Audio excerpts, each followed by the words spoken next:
Bonjour à tous! Comme en ce moment je suis en train de réaliser un petit projet mix média et que j'avais en tête de vous faire cette vidéo depuis pas mal de temps, j'en ai profité pour vous faire cette revue aujourd'hui concernant les pâtes autodurcissantes. Alors certains d'entre vous connaissent déjà ces trois marques de pâtes. Me concernant, j'ai déjà utilisé celle-ci et la Softclad de la marque Stamperia, mais je n'ai pas encore eu l'occasion d'essayer celle-ci de la marque Das. Et pour que cette revue soit complète et pour que la pâte utilisée ne soit pas gâchée, je vais réaliser une petite création en utilisant un pot en verre. Alors là, il s'agit d'un pot de yaourt, mais vous pouvez prendre le pot que vous désirez. Et dans cette vidéo, je vais vous montrer aussi plusieurs façons de les utiliser. Tout au long de cette revue, je vais utiliser différents produits et outils. Mais ne vous inquiétez pas, je vous mettrai tous les liens possibles dans la description de cette vidéo pour vous permettre de les retrouver plus rapidement. Vous noterez aussi que je ne me dis pas être une experte S en la matière, mais simplement je vais partager avec vous mes connaissances en la matière.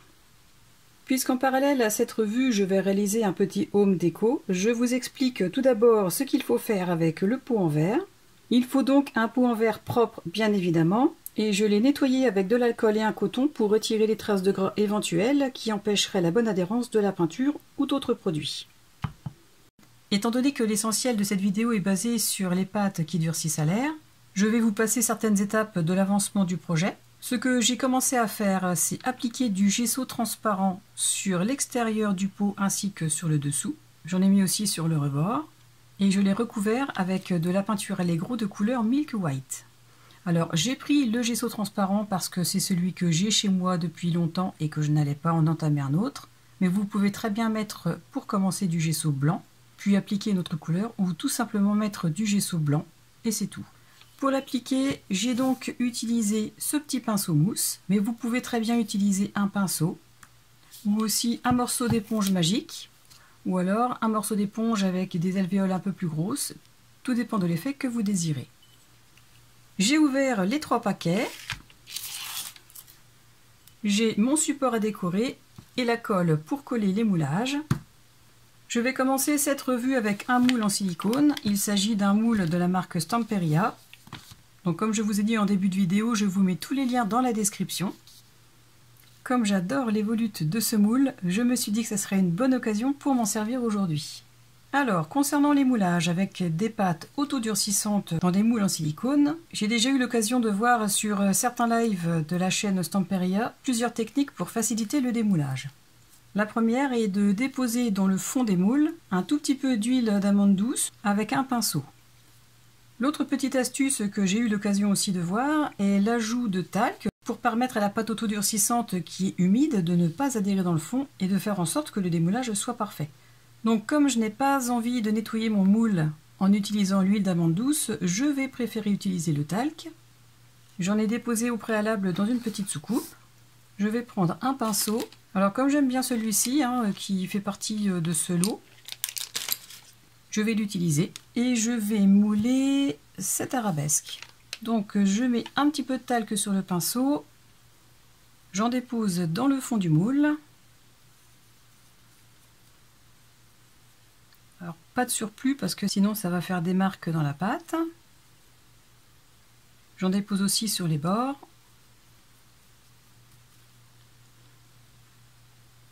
Voilà. Ensuite, je prends la première pâte autodurcissante, donc je vais prendre celle-ci pour commencer.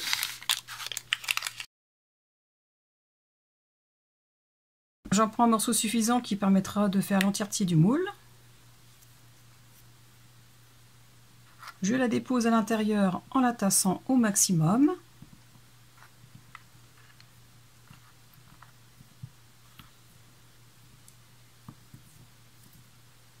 Je retire l'excédent dans un premier temps.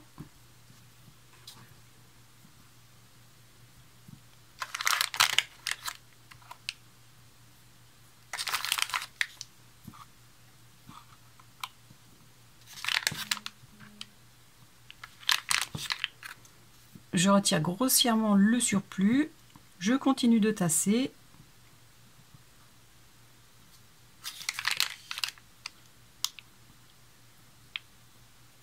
À ce stade, je peux m'aider d'un rouleau pour permettre à la pâte de s'insinuer vraiment tout au fond du moule. Et à l'aide d'une spatule, je vais racler au plus près du haut du moule.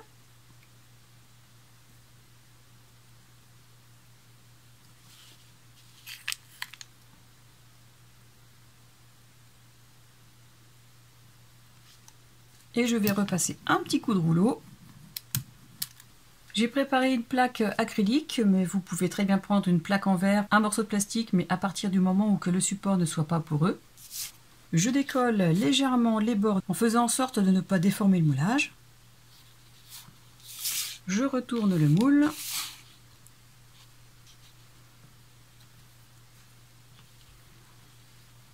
Et je récupère le moulage doucement, sans trop appuyer pour ne pas le déformer. Donc je vais appuyer un peu plus au niveau de cette partie. Et voilà. Donc je vous montre d'un peu plus près le rendu. Je trouve que c'est plutôt pas mal. Donc voilà pour cette pâte. Alors avant qu'elle sèche, le but d'utiliser des pâtes autodurcissantes dans des moules est de pouvoir les poser sur des supports qui ne sont pas droits. Je prends la colle adaptée que j'ai choisie.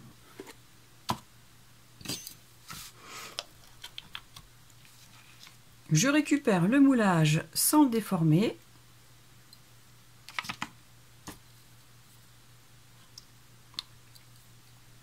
Je dépose de la colle.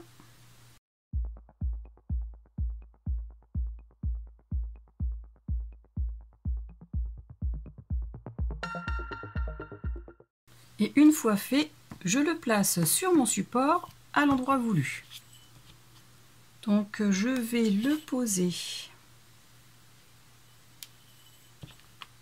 dans ce sens et à ce niveau par rapport au haut du pot. Je le mets en contact avec tout le pot. J'appuie mais pas trop pour ne pas déformer le moulage.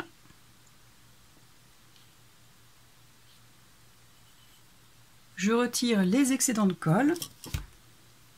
Alors ici j'utilise un petit pinceau silicone que j'ai depuis très longtemps.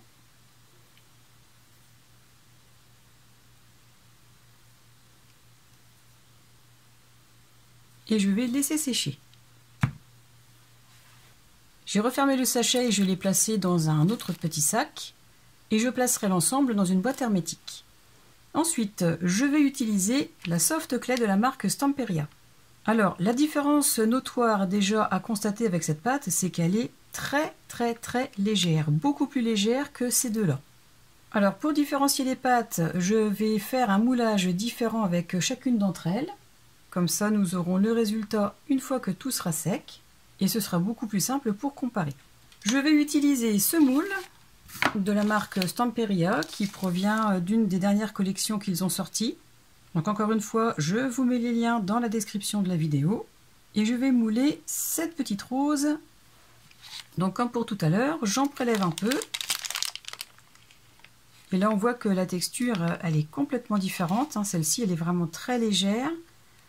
Plus lisse. Alors je ne sais pas comment je pourrais décrire, mais le mot qui me vient, c'est plus lisse. Alors comme tout à l'heure, je vais déposer un petit peu de talc à l'intérieur du moule. Voilà. Je place le morceau de pâte à l'intérieur. Alors, comme ce n'est pas un moule en silicone, mais un moule en plastique thermoformé, je place ma main en dessous et j'appuie. Je retire le plus gros du surplus dans un premier temps.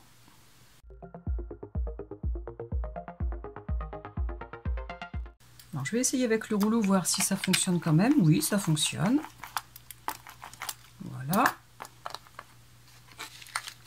Donc j'ai la première rose, alors je vais appuyer doucement pour décoller.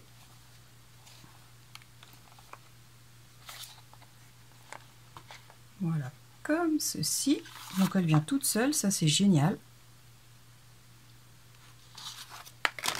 Comme pour celui-ci, je vais l'encoller avec le Heavy Body Gel de la marque Finabert. Donc ça c'est la colle que j'ai choisie, mais vous pouvez en prendre une autre adaptée à ce genre de procédé. Je prends le moulage et je place de la colle sur l'envers.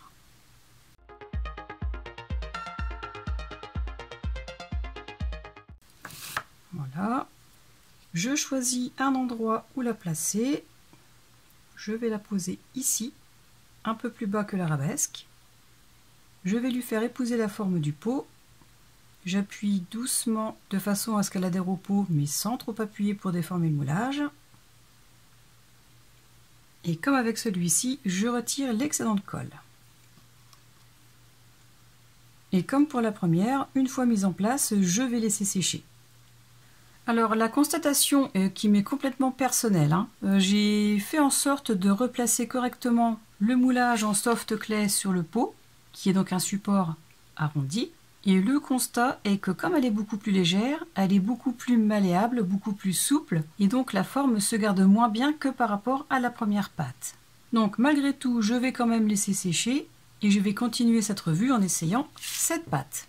Et bien évidemment, je vais faire en sorte de ranger cette pâte pour qu'elle ne soit pas en contact avec l'air. Pour finir avec cette première utilisation des pâtes qui sèchent à l'air, je vais donc tester celle-ci, ça sera bien la première fois que je vais m'en servir. Donc comme pour les deux autres, j'en prélève un morceau.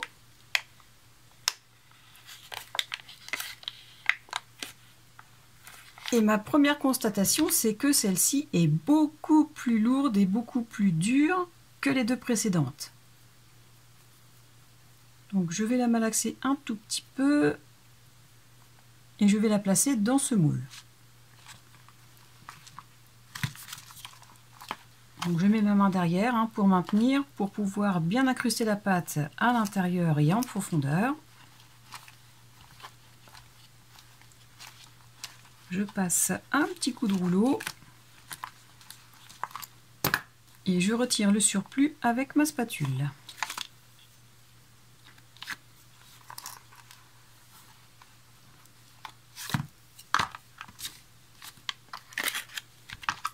Alors je le répète, la texture n'est pas la même du tout que les deux pâtes précédentes, bon encore moins avec la soft clay qui est une pâte très légère.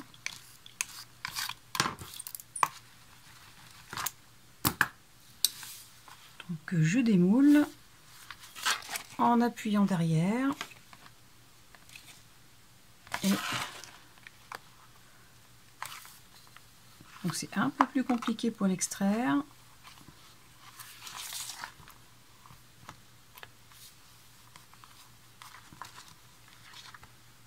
Mais on y arrive. Je vais vous montrer d'un peu plus près. Et vous voyez qu'on n'a pas du tout le même rendu que pour le premier moulage avec la première pâte. Comme pour les deux premiers moulages, je vais la coller sur le pot. J'en colle le derrière.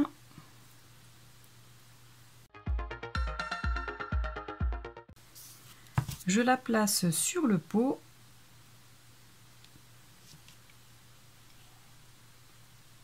Je vais la mettre à l'endroit et je vais la centrer. Je lui fais épouser l'arrondi du pot et j'appuie pour la faire adhérer. Pas trop, mais suffisamment. Donc voilà, et comme tout à l'heure, je retire le surplus de colle et je laisse sécher l'ensemble au moins 24 heures. Environ 24 heures se sont écoulées et mon premier constat est que les deux pâtes ont bien séché, donc celle-ci et celle-ci, alors que la soft clay est encore molle et pas tout à fait sèche, ce qui est normal vu l'épaisseur du moulage. Ensuite, j'ai préparé 3 tags sur lesquels j'ai déposé du gesso et je vais appliquer de la pâte sur chacun d'entre eux. Je vais commencer par mettre un petit peu de soft clay, donc je la pose comme ça, de façon aléatoire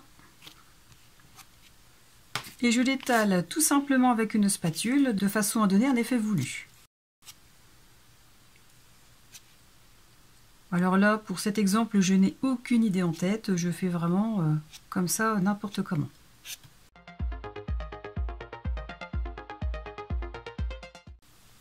Après, si on veut, on peut très bien prendre un petit pinceau silicone et puis faire des petits effets. Donc, par exemple, l'effet de brique. Donc voilà ce que l'on obtient.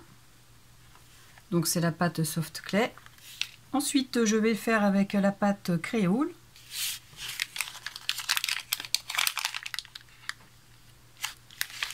Donc pareil, j'en prends un peu, je l'étale de façon aléatoire, grossière.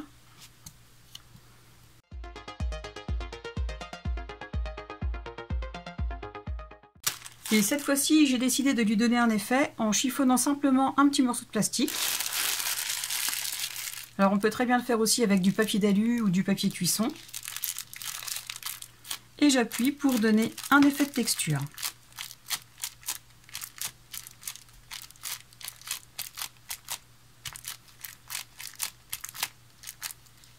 Donc voilà pour cette pâte.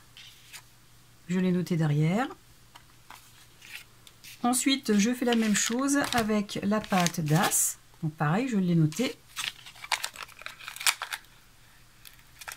J'en prélève un peu et je l'étale sur le tag. Donc celle-ci, je vais simplement lui faire des effets tout simples avec les doigts.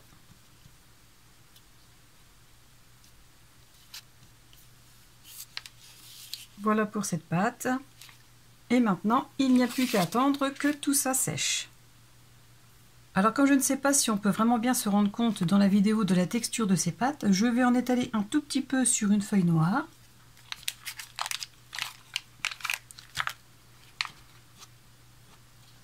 Là on constate que c'est une pâte vraiment très légère, très lisse, très facile à étaler. Je vous la montre d'un peu plus près. Donc voilà la texture, hein, c'est quelque chose de lisse.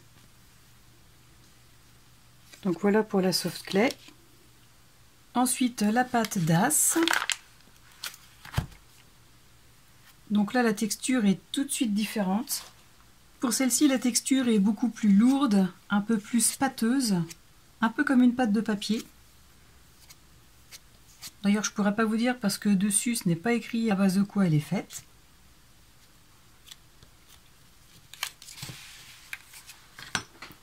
Je vous montre aussi d'un peu plus près.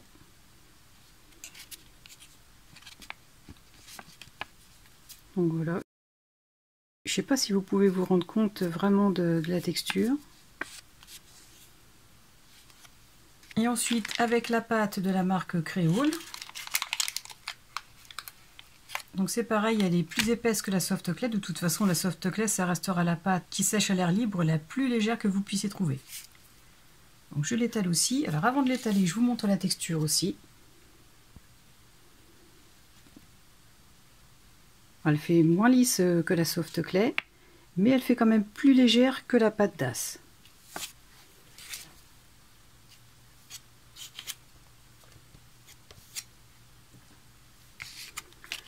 Je vais vous les montrer toutes les trois en même temps.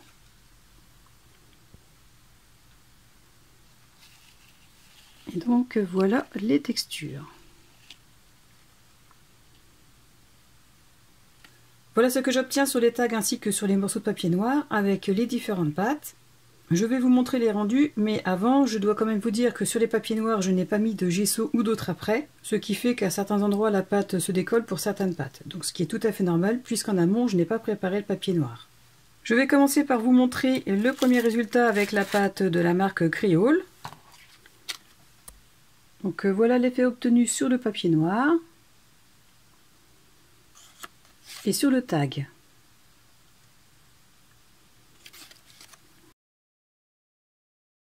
Ensuite, je vous montre le rendu avec la pâte de la marque Das.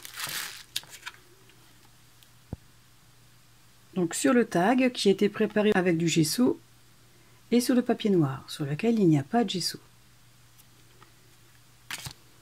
Et pour finir, le rendu de la pâte soft clay de la marque Stamperia. Donc sur le tag et sur le papier noir, sur lequel il n'y a pas d'après.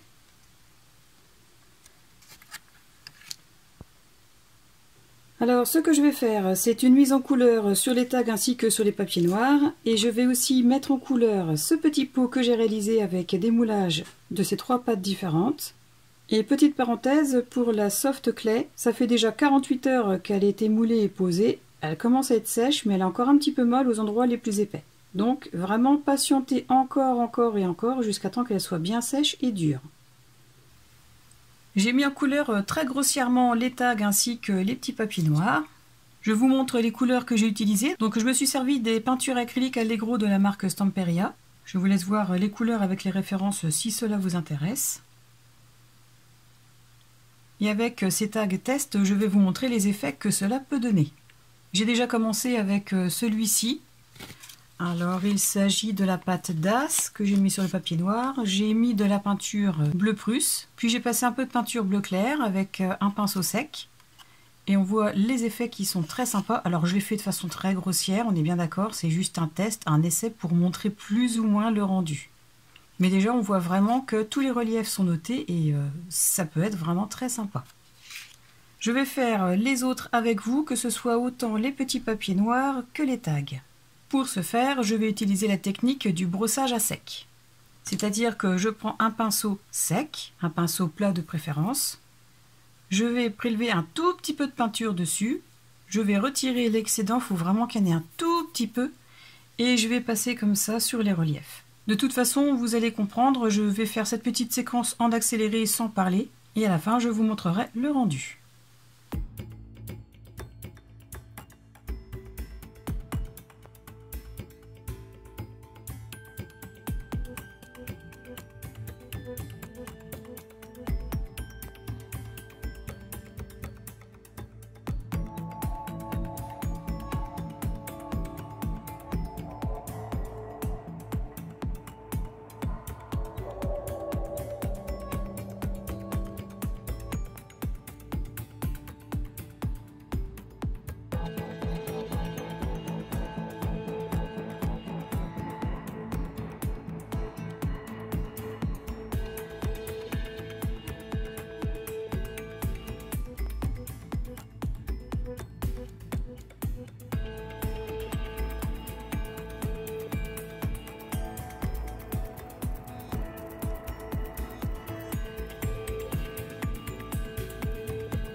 Voilà le rendu pour les tags et les papiers noirs. Alors je vous le répète encore, ce ne sont pas de vraies créations, ce sont des tests, donc forcément le travail n'est pas abouti, mais au moins ça peut vous donner une idée de l'effet que l'on peut obtenir grâce à ces pâtes autodurcissantes. Pour vous donner des idées aussi, si vous avez envie de réaliser des tags, j'ai commencé à les décorer en appliquant des tampons sur chacun d'entre eux. Ensuite on peut rajouter des effets avec des pochoirs, des pâtes de structure, rajouter aussi de l'encre, aussi bien sur les contours qu'à certains endroits à l'intérieur. Il y a énormément de possibilités pour décorer des tags, mais le but de cette vidéo était de vous montrer certaines choses qu'il était possible de faire avec les pâtes autodurcissantes. Je vous montre aussi le petit pot que j'ai terminé de mettre en couleur. Alors j'ai utilisé différentes techniques, je n'en ferai pas de tuto parce que c'est très long à réaliser entre les séchages des produits et l'application d'autres. Mais voilà le rendu. Je vais vous montrer d'un peu plus près. Alors cette rose a été modelée avec la soft clay, celle-ci avec la pâte DAS et celle-ci avec la pâte Crea All. Donc celle-ci et celle-ci ont séché en 24 heures, comme il était écrit sur l'emballage, alors que la soft clay a mis quand même un peu plus de 48 heures pour être bien sèche et dure au toucher. Mais le rendu est là pour les trois pâtes, je n'ai eu aucune difficulté à les coller. Tout l'ensemble tient très bien. Donc voilà pour ce petit pot. Et je sais déjà où il va avoir sa place sur le bureau d'une de mes filles. Ensuite, hors caméra, j'ai aussi réalisé un autre projet en utilisant cette fois-ci uniquement la pâte DAS et des moulages pour la plupart provenant de la marque Stamperia. J'ai simplement utilisé un gros pot à cornichons sur lequel j'ai posé des moulages, enfin plutôt collé des moulages. Et ensuite, j'ai réalisé toute une mise en peinture avec divers produits et techniques. Je vous montre d'un peu plus près. J'ai utilisé des peintures, j'ai utilisé des cires, j'ai utilisé des mousses.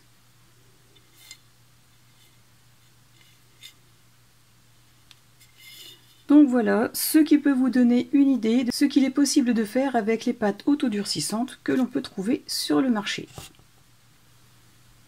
La chose essentielle à savoir sur ces pâtes autodurcissantes, quelles qu'elles soient, c'est qu'elles sont adaptées aux formes arrondies ou aux formes particulières et qu'elles doivent être utilisées aussitôt après avoir été moulées, y compris pour les supports qui sont plats, parce que si vous attendez que ça sèche après les avoir moulés, voilà ce qu'on obtient. Des moulages qui sont tordus, des moulages qui se cassent quand on les récupère. J'ai fait celui-ci avec la soft clay, donc vous voyez, hein, c'est complètement tordu. Ce qui est tout à fait normal puisque l'humidité s'échappe et donc la pâte se rétracte puisqu'elle sèche à l'air. Et comme elle n'est pas maintenue ou compressée sur quelque chose, forcément, elle se déforme. C'est la même chose avec la pâte d'As. Bon, ici, ça s'est cassé quand j'ai essayé de la retirer de la plaque. Et ici, avec la dernière pâte, on constate aussi qu'elle est déformée. Donc, que ce soit sur support plat ou sur support arrondi, ces pâtes sont faites pour être collées aussitôt après avoir été moulées. Donc voilà pour le point essentiel de ces pâtes. J'espère que vous trouvez cette revue sur les pâtes autodurcissantes utile et qu'elle vous permettra de vous aiguiller un peu sur les choix que vous avez à faire par rapport à vos projets. Personnellement, ce que je retiens concernant ces pâtes, c'est qu'elles sont vraiment idéales pour des réalisations en mix média, pour donner un effet ancien, pour la simple et bonne raison que, malgré la pâte que vous allez choisir, aucun moulage ne sera vraiment parfait, lisse, sans aspérité ou sans toute petite déformation. Il n'y a vraiment qu'avec la résine qu'on peut obtenir quelque chose de parfait. Mais vous constatez quand même qu'il est possible d'obtenir de beaux projets, et je suis vraiment très contente d'avoir réalisé cette revue, parce que grâce à ça, j'ai pu me remettre un petit peu au mix média. Et j'avoue que ça manquait un petit peu d'en refaire. Donc, comme d'habitude, si cette vidéo vous a plu, pensez à cliquer sur le pouce vers le haut, à vous abonner à ma chaîne si vous ne l'avez pas encore fait, et à la partager pour me soutenir. En attendant la prochaine vidéo, je vous souhaite de passer à tous une excellente journée et je vous dis à très bientôt. Au revoir!